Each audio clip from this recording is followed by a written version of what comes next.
guys, you're welcome back to my channel. This is Best Bet with Rita and I'm your girl Rita. So if this is your first time, please make sure to subscribe and turn up your notification button. You don't want to miss on our new video. Do you understand? Like, share, and then tell your friends Rita is live.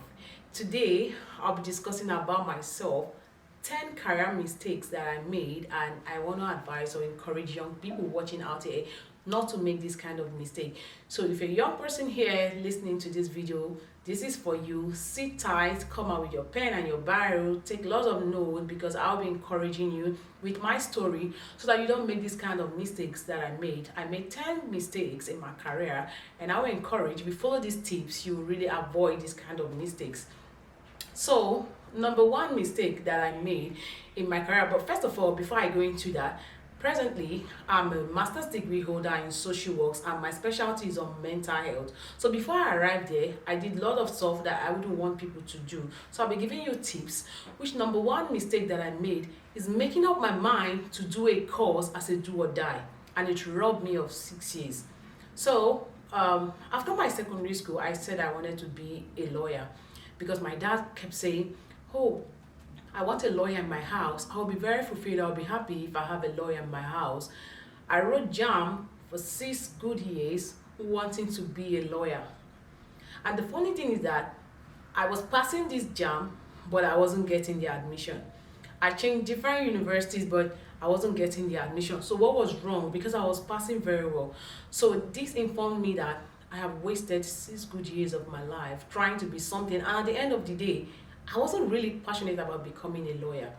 So, and even if you're passionate about taking up a course, who says you cannot come back to it? Why not do something else that have relevance and then you can go back to it later? Yeah, nowadays people do a course and then go back to whatever they find passionate about while working as a second degree, or they take it up as a master's degree level. Do you understand? You don't have to waste 6 years like me trying to become something when there are other routes to getting there. Okay, let's say like you want to be a lawyer. You can take up a course in criminology if you're not getting into law. You can take up a course in any course that is related to law. Like, you don't have to spend 6 years trying to become a doctor. You don't have to spend 6 years trying to become an engineer when there are other things. And the funny thing is that if you take up those courses, you discover at the long run that you love what you're doing at the point. Because as a matter of fact, when I changed my course, I discovered that I found happiness doing what I was doing. Do you understand? So why waste 6 years? Why waste 2 years? Why waste 3 years? Why waste your time trying to get a course as a do or die when you can do something else? Do you understand? So don't make these mistakes. Whatever you want to do, whatever course you want to do, be very sure that one, it has relevance to your future. Two, that it has a telling time. It has like potentials for you in future, and it has relevance to global economy because the world is changing, needs are changing. So why say, okay, let's say I was a lawyer, what would I be using it for? Now I'm in Australia, what will I be using the law for? I would need to undergo another kind of like undergo Australian law process. So I'm not saying if you want to be a lawyer you won't be, but do not waste 6 years of your life like me trying to be a lawyer. Do you understand? And then number two was choosing a course without researching to know its global relevance and need for our present time. And a lot of young people make this mistake. Okay, they say they want to do a particular course because a friend of theirs chose that course, or because they heard that this course have a lot of money making potential, or because they heard that there's prestige in this course, or because they just have a role model in that course and they say, oh, I want to be like this person. Who say you need to be like someone? You are unique. Whatever course you want to choose, make sure you've done enough research about the course. Know its future potential. Know if in your country that course is going to be selling in 5 or 10 years time. Know if at a particular time in life that course is still going to be of need. A lot of courses are going to Warren Buffett, are going to wear off. Courses like nowadays, people no more use receptionists. You just go to an office, you just do click and just service at your doorstep. Do you understand? So when you want to do any course, choose any course think about is global. For those that have the intention of migrating, do a course that you know that the country you're going to go to will be needing, or will be of relevance, or will have immigration, will I say, advantage, or is going to have potential, money making potential. Or even if you're going to stay back in your country, research about the relevance, and again compare it with your desire. Do you understand? Again, don't just do a course because of the money you intend to make from it. Do a course because you're going to find fulfillment in it. Because I'm talking about course because your course path leads to your career. So I made a mistake of doing a course I did research about. I did not know that in the next whatever year, people will no more be going to lawyers like I thought as I did. And again, my dad wouldn't need a lawyer because everything he needed would have been fixed, or he would have enough money to employ a lawyer if the need be. We didn't have to have a lawyer in our house for my father to be fulfilled. So I made the mistake of trying to be something for my father's sake and not researching about it. It's not a good thing for you. So number 3 mistake I made in my career, I was focusing on becoming an A student when I could be B and C. So if you're familiar with Rich Dad Poor Dad and Richest Man in Babylon, you understand what I mean by the A, B, and C student. The A students are the excellent students that come up with A every time. The B are the average.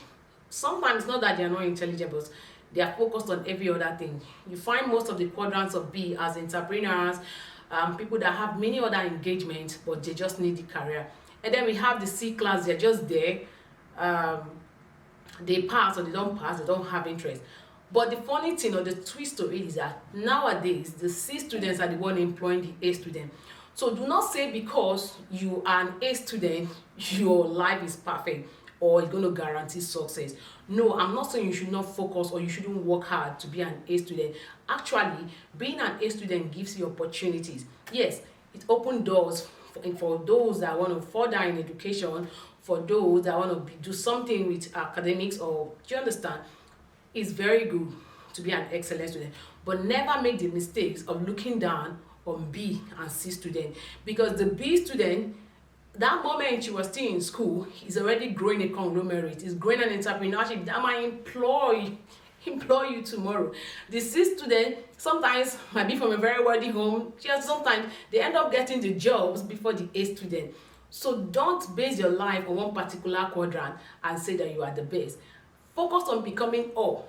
Like, I had the potential of becoming an entrepreneur because I was very good at saving while as a student. But I left every other thing just to become a best graduating student. But did it guarantee success for me? We'll leave that for another day. But I would say, for me, I see that a career mistake focusing on becoming AAA when AAA doesn't guarantee success in life. So let me know what you think about that in the comment section. Just let me hear your thought pattern. Let me know what you think. If you're an A student, if you're a B student, a C student, let me just know whatever you think about those quadrants, and I'll be able to, you understand, come up with more topics in that regard. And then number 4 mistake that I made is taking out professional courses without knowing what I needed them for. Hey, this one, because then I was an A student, and then I was encouraged by some people like, Rita, because you're very smart, I think you should take up a professional course in this, a professional course in that.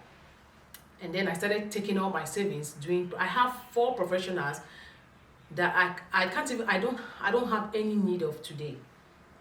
So see my suggestion. Why not, instead of taking up those professional courses, which they make you feel is going to give you leverage over your other coursemate, why not wait when you graduate, whatever field you find yourself working in, take up courses to build your skills in that regard. Then you can take up professional courses in that regard to build you understand. No employer would not be happy to see their employee advancing his skills despite the job training they give to you. Enhancing their skills in that regard is going to give them this boosted confidence in you and trust to know that, hey, this guy is trying to enhance himself. Like, let's say you're an engineer, you cannot take up courses in engineering online or whatever, professional courses to enhance your skills, than gathering professional courses like me. I had 4 professional courses. I was very happy. I had the tag of best graduate student, best professional courses, but hey, I didn't even get a job. fast like other students despite all those stuff. So nowadays, I'm talking globally. Your certificate does not guarantee you any job. It doesn't guarantee you whatever grade or standard or class of life. Your certificate only gives you a platform to launch yourself. Invariably, you will still have to show the skills that you have inherent. So I would suggest that as much as you are a good student, postpone taking all those professional courses like I did, and wait, once you're in your career, you cannot enhance yourself in that regard. Do you understand? So number 5 mistake that I made was volunteering for too long when I had the potential of becoming an employer. Yes, I realized that even at my very younger age, I could start up business. I could run those business, but because of my school, I quit doing all those my small businesses. I focused on becoming an A student, like I said earlier. And then I found myself, because of my passion for doing things, volunteering for organizations for a long time. So now, being on the other side of the table, I understand that employers, when they check your CV and they realize that you volunteered for like 1 year, 6 months, it doesn't say well of you. But if they see that you volunteered for 3 months in this organization, 3 months in that organization, 3 months, like, you understand, at different times of your life, not like you're volunteering for a place for like 6 months, 1 year. That doesn't sell a good picture about you. Like, were you not equipped enough to be employed by the organization? So you've been volunteering there for 6 months, and then they've had openings to employ other people. Were you not trained enough to take up those roles? Although it doesn't guarantee, so a lot of people do volunteering not because they want a job, but they want to get knowledge about a particular thing or about the organization. Do you understand? But for how long is too much to volunteer? Let me know what you think in the description or in the comment section. Let me know how long is too long to volunteer. But I would say, if you're going to do volunteering, maximum for me, I think 3 months is okay. But I volunteered for a long time in different organizations, and when I go for job interview, I kept getting this question: why were you so long in this place? Is it that you didn't have other prospect of working? How come you're not employed this so time and so time? So I would encourage, for those that want to take up volunteering jobs or whatever volunteering opportunity, not to make it too long. As much as you're volunteering, have other plan B and C in case you are not employed. And if you're going to be there just to learn, have a time range of this learning process. So number 6 mistake that I made is not publishing my papers. Like I knew that I was going to further. I knew that I was going to have a master's. I knew that I have a thing for academics. I knew I was going to go. But I made a mistake of not publishing my papers.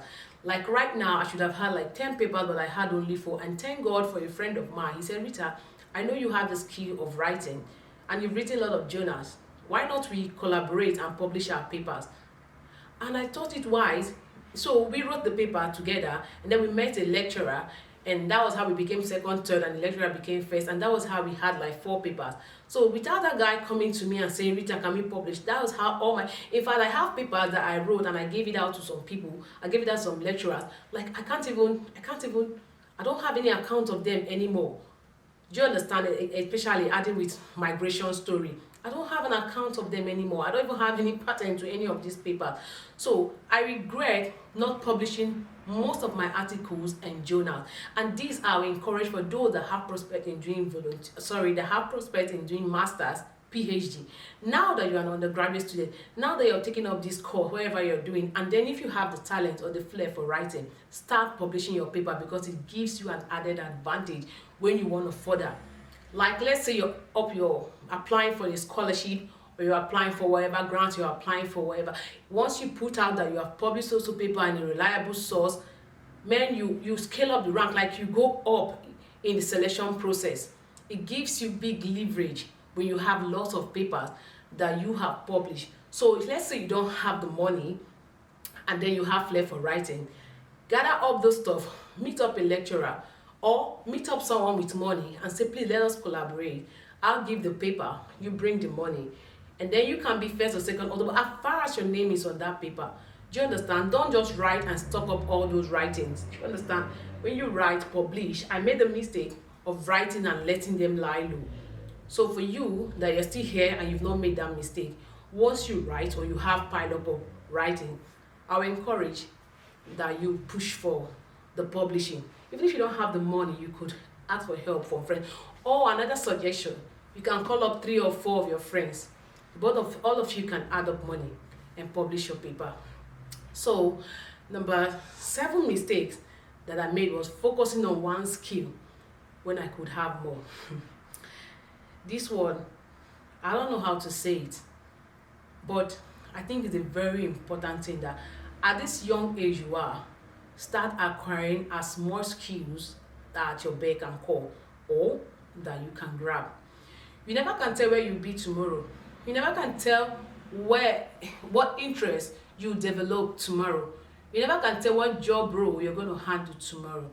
So, but the skills you've acquired are the things that are going to keep you in your job. Certificate can give you the entry level into any job, but the skills you have is what is going to keep you in that job. So, my story was that since I finished school and then I looked for a job, I didn't get the job, and then I started my organization, I was so focused on being a very good CEO. And then I was sponsoring a lot of people to acquire different skills with the mindset that they're going to work for me. But me on my own, I didn't acquire those skills. Here I am in a foreign land where those skills are highly needed. Now I'm not going to take up courses. I'm not taking the extra pain to learn what I would have gotten with the extra time that I had back then. Now that you have the time, whatever skills, even while you're looking for a job and you've not gotten that job, start acquiring skills. If you can learn hairdressing, see, lockdown doesn't stop people from making their hair. Lockdown doesn't stop people from making their nails. Lockdown doesn't stop people from wearing clothes. Lockdown doesn't stop people from doing any online transaction. So look at online skills to acquire. Look at handy skills. Even when people are on lockdown, they need plumbers. When people are on lockdown, they need mechanics for their car. Like, there are some limitations that do not stop some essential services. Look for essential skills and acquire them.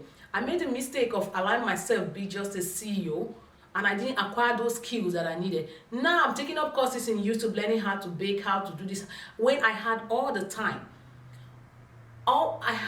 Everyone in my house knows how to make clothes. I'm the only one that don't know how to make clothes. Now I'm learning from the scratch, getting a machine, and it's very important. In a land like this, where it's very rare to see someone that makes your kind of cultural clothes. If I had learned how to make clothes, by now I would have been making my clothes. So no skill is wasted. And don't get engrossed or encapsulated in becoming a particular thing. Like some people say, I read medicine, I read law, I read engineering, I read this course, so I can't soil my hands to do this and this. Who told you? A time will come when those handy skills will be what will be feeding you and putting food on your table. So now that you have the time, do not get caught up in the pride of your course or your career. Learn skills. Today, people are dropping whatever they study and they're acquiring skills that are putting food on the table. Do you understand? So keep that pride down and acquire as much skill that you can, as much as you can afford. It's going to help you tomorrow. Seriously, you're going to come back to this channel and tell us, hey, what you said, I did it and it worked for me. And number 8 mistake that I made, that I'm pleading you shouldn't make, is relying on people's promise to get a job. Hey, don't ever rely on people's promise to get a job. The highest you can keep people's promise in getting a job is 1 month. Let's say for me, I got the promise of, once you finish your course, come over to this place, I'm giving you a job. So after my course, I packed up everything, I went to a state, and I wasted 6 months waiting for this job. Meanwhile, all this while I was a student, I had good savings that I would have used to start up a very good business, that I would have used to acquire skills. You see my mistake? I relied on promises. So I'm just trying to advise you never to rely on anyone for a job. The highest is 1 month. As educated as you are, use your laptop, use your internet, search for jobs, apply for them, go for the interview, and pass. Work on your CV very well. Do you understand? Don't just apply for any job because you see. Tune your CV to fit into the job role. You understand? And make sure you have passion, a convincing power to make employers employ you. But to bank on someone promises for a job, please, no one is God. No one is God. Even sometimes God, you can have delays while waiting on God. So why will you not trust a human to give you a job? Even if you trust that person so much, while waiting, you can do something with yourself. You can as well start up a business. Your business can never fold if you have passion for it or if you have the flair for it. Even if you get that job at last, your business can run. You can put someone in place of you to run that business, and now you're having 2 streams or 3 streams of income instead of waiting, sitting down, doing nothing, and relying on people's promise to get you a job. Don't ever do that. And I would say this maybe for a lot of people that are in Africa that jobs sometimes are hard to come by. Yeah, don't rely on anyone. Your business can grow in your hands. I grew up an NGO from scratch to a standard. I grew it up to something that people were reckoning with. So if I could do it, you can do it. But that didn't stop the fact that I relied on someone at a point in my life to give me a job. A very trusted friend gave me all the confidence. I packed my load and went to a state and waited 6 months waiting for a job. You don't have to do that. I don't think it's wise. And number 9 mistake I made was investing more in people than in myself. One law of success that I will always tell young people is investing in yourself. But I made the mistake of investing in every other person than myself. See, there is a 3 quadrant of money you can have. Sowing, the money you can sow, the money you can spend, the money you save. I would encourage you never to dip your hand in your savings for trivial matters or people coming like, oh, this one, except it's a matter of life and death. Be very careful about your savings. Be intentional about your savings. Savings can be dipped into if you want to invest. Savings can be dipped into if you want to start up a business. Savings can be dipped into when you have another way of multiplying that money. But do not carry your whole money. Like, I made the mistake, like a lot of people knew it. Like I was telling, if someone told me while I was a student that, Rita, you are a lamb of sacrifice, I didn't understand what that word meant. But now I understand why she said I was a lamb of sacrifice. Like, I could sacrifice everything just to help someone, but myself, there was nothing to show forth for. I had money because I was business minded. I was always doing things. I was always rendering different services. But I had nothing to show for whatever. And you can't even go to my wardrobe and see 5 clothes that I bought for myself. You can't look at me and see the product of what I have done with my hands. Everything was going out to people. So young people, I would encourage, like I know of someone that all the person does is just borrow people money. Like, why are you living this kind of life? And then when I ask, what have you done for yourself? He had nothing to show for it. Don't make money to just scatter. If you're making money, invest in yourself. Do you understand? Invest in yourself, because it's what you've invested in yourself that you're going to bring out one day. Let's say I use those money that I use in doing charity everywhere and investing in myself, or maybe taking up a master's, or maybe taking up a course, or furthering my education. I know where I would have been today. So I'm not saying you shouldn't help. Please be very helpful, because I'm a very benevolent person. I help a lot.